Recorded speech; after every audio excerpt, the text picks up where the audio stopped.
لو أنزلنا هذا القرآن على جبل لرأيته خاشعا أنزلنا هذا القرآن على جبل لرأيته خاشعا أنزلنا هذا القرآن على جبل لرأيته خاشعا متصدعا من خشية وتلك الأمثال نضربها للناس لعلهم يتفكرون.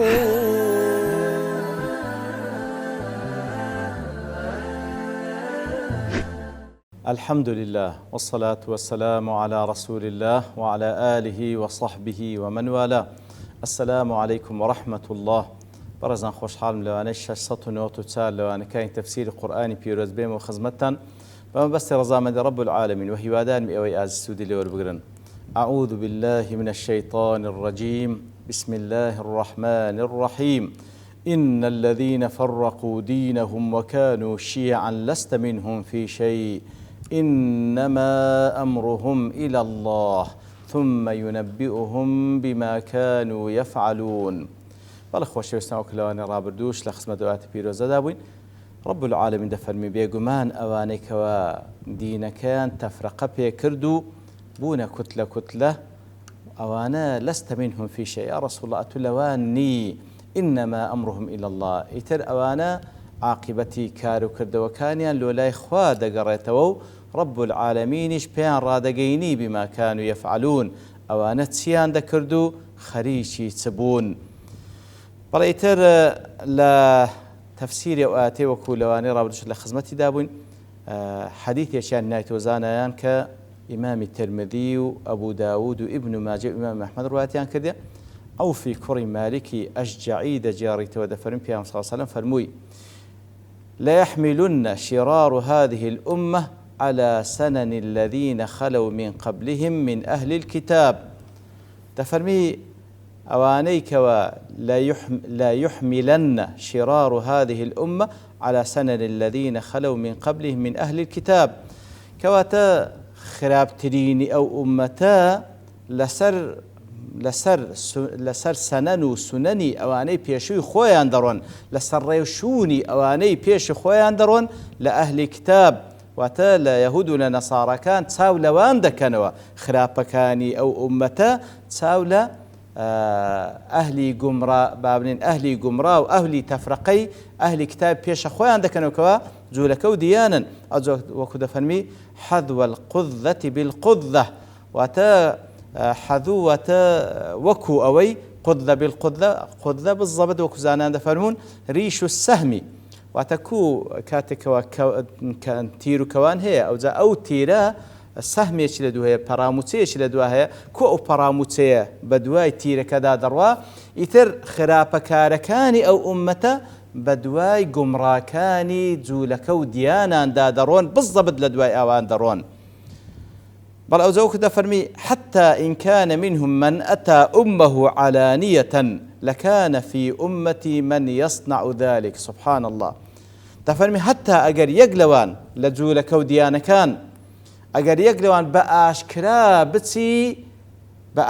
بتي لقل دايتشي كاريتشي خراب بكا بأشكرا لبيش ساوي خلتي أو كاربكا لكان في أمتي من يصنع ذلك. أو على أمتكي من كسانك بيداد بن وكو أواندك. سبحان الله. يعني فعلا استأورو بتساي خومان دبينك وكسانك بناو مسلمان بالضبط تقليدي صد لصدي زولك وديانا عندك لها مشتيتشي عندها وكو بيان صلى الله عليه وسلم أقل يقلوان بأشكرا بسي تلاي دايشي كاري خراب بكا لبيش سايو خلشي كساني چي خراب بكا لأمتي منيش دسي بالضبط تساولوان دكاتوا أو زاد فرما إن اليهود افترقوا في دينهم على 71 فرقة تفرمي زولكا لدينك خوان بون حفتا يكتاقم فواحدة في الجنة و70 في النار يقلوان لسر من هذا راست كيما بو حفتا لبو آقر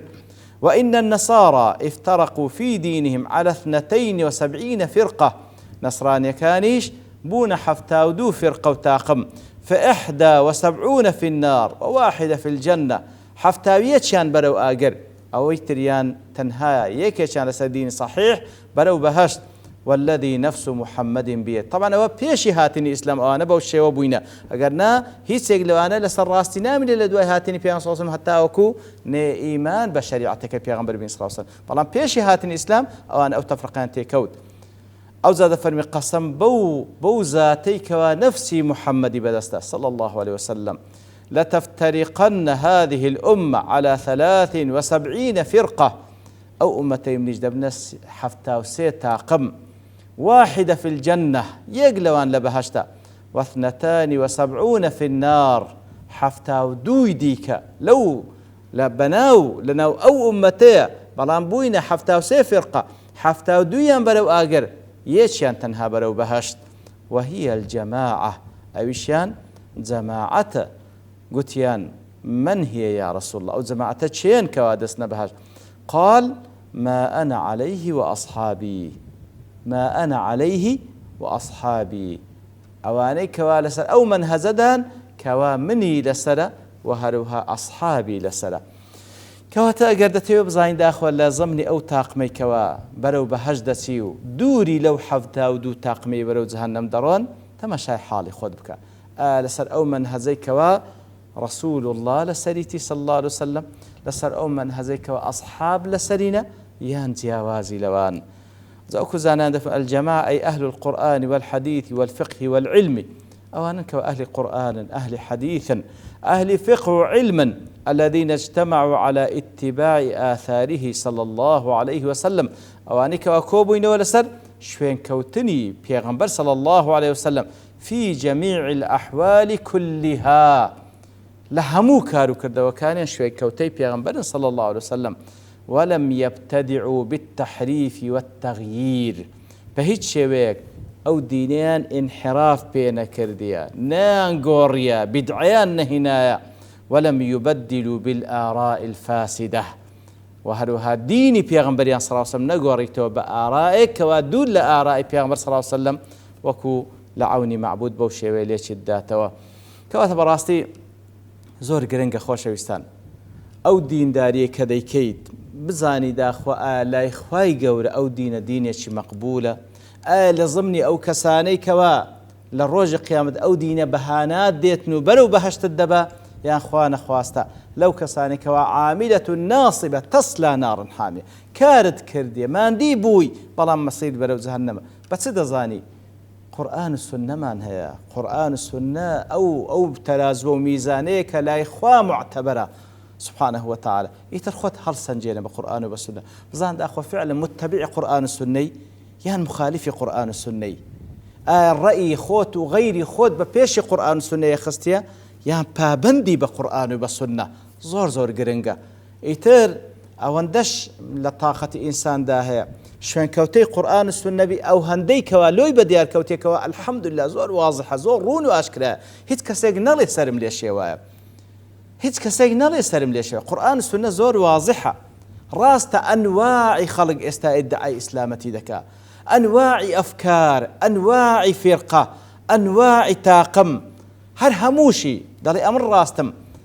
نالي سرم ليشيوايا سكا قرآن السنة لبردستا قرآن يشي باريزراو إنا نحن نزلنا الذكر وإنا له لحافظون والسنة يشي بيغمبر صلى الله عليه وسلم كخواي قولة تندين علماء مسخر كرديا بباشي بباريزن يترخوات هل سنجين بقرآن وبسنة همو خلشيش هل سنجين بقرآن وبسنة كامل ميزان قرآن السنة درسو متبعي أو مذهبو أو ريرو أو أفكارو أو منهجو أو مذهب بالتأكيد برو خواي قورو برو بهشت بانو برين دبا باشان خواي قورو سبحانه وتعالى بيان للطف لرحمتي خوي دكا للتعامل كردن لقلبان دكاني كاتك دفرمي من جاء بالحسنة فله 10 أمثالها هر كسيك حسني بيني لبروج قيامت فله 10 أمثالها باداش تدريتو بدقات خوي ومن جاء بالسيئة هر کسی سیئه و گناه بینی فلا يجزى إلا مثلها سزانا دريتو إلا لقدر تاوانكي وهم لا يظلمون بهش شويك استميان لنا كري بل وكو قاسم دفن من جاء بالحسنة أي جاء يوم القيامة بالأعمال الحسنة أي جاء يوم القيامة بالأعمال الحسنة كواتا پێویستە بە دقیقی تێی بگەین هەر کەسێک کردەوەیەکی چاک بکە پارێزگاری لەسەر ئەو کردەوە چاکە بکە هەتا دەیگەینتە قیامەت چونکە زۆر جاران کەسێک کردەوەی چاک دەکا بەڵام نایگەینیتە سەر ئەو کردەوە چاکەی کردەوەیەکی وا دەکا کە بەتاڵی دەکاتەوە هونەر لەوەیدا کردەوەی چاک بکەی و پارێزگاری لێ بکات تا دەیگەینە قیامەت لەسەری بمری کارێکی وا نەکەی کەوا بەتاڵی بکەیتەوە کەواتە کردەوەی چاک محەبیتاتی هەیە وەکو زانایان دەفەرمون شتانێک هەیە بەتاڵی دەکاتەوە لە عوجب و لە ڕیایی و لە منەتکردن و ئیوا هەیە دەچی کردەوەیەکی زۆر گەورە دەکات بەڵام بە زمانی خۆی دەڵێ خۆزگە نەمکردبە کابرا دەچیتە حەج ئەو هەموو مەشەقەتە دەچێشی ئەوجا لە ڕێگادا کاتێکەوە هەندێک مەشەقەت توش دێ خۆزگە نەهات بەم خۆ خوات منەتی بەتونێ کردەوەی خۆت بەتاڵ کردەوە خوا پەناماندا کەواتە من جاء بالحەسەنە ئەوەی کەوا کردەوەی چاک دەکا و دەیگەینیتە ڕۆژی قیامەتێ بە سەلامەت کارێکی وا ناکەکەوە بەتاڵی بکاتەوە ئەوە لە بۆ ویە دەقات وەکو لە تەفسیر سعدیش دەڵێ من جاء بالحەسەنە ئەوجا ئەو حەسەنەیە قەولی بی یان فعلی بی کەواتە ئەو کردەوەی چاک هەیە بە زمان دەیکەی کردەوەی چاک هەیە بە فعل و بە کردەوە دەیکەی الظاهرە والباطنە کردەوەی چاک هەیە ظاهرە خلق دەیبینی کردەوەی چاک هەیە باتینە لەو دڵ و دەروونتە المتعلقة بحق الله أو حق خلقه كردوي تاكي تنها لبين خوت خوايا وكو نويش تنها لبين خوت خوايا توحيد لبين خوت خوايا أو حق خلقه يعني حق خلقي شي تدا كردوها كخواي يقول فرماي بيكرديا كوات ساكب كي قال دايكو باب قال فلان وفلان كوات همو كردوانا دقريتو وكل تحرير تنوير دلي وجاء بالحسنة معناه عمل السيئة عفوا وجاء بالحسنة معناه عمل الحسنة كواتا كردويت ساكي أنزام ده شبه عمله الحسنة بحال المكتسب كواتا دلي أو كسي كردويت ساكي دكا حالي وكو حالي وكواتا تسي تجارتك بكا إذ يخرج يطلب رزقا من وجوهه دسيتن داوي رزقك دكاتن لو جيغاني كوا رزقي تيدا فيجيو أهله بشيء تدقريت وبا شتيك كواتا أو كسي كوا كردوي ساك دكا وكو تجارتك باختياري خويت وكردوي ساشي أنزام ده تا وكو بيجيني تقيامته فالباء للمصاحبة من جاء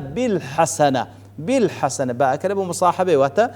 مصاحبة أو كردوي ساك دكاتن أوزدفر ويجوز حمل المجيء على حقته أي مجيء إلى الحساب على أن يكون المراد بالحسنة أن يجيء بكتابتها في صحيفة أعماله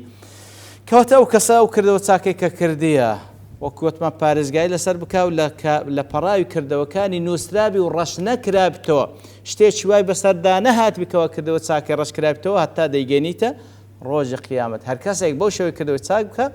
فله 10 أمثالها أو يعني 10 حسنات أمثالها في الحسن دهن دي كردوت ساكي باداش تدريته وكما هاي مين دلي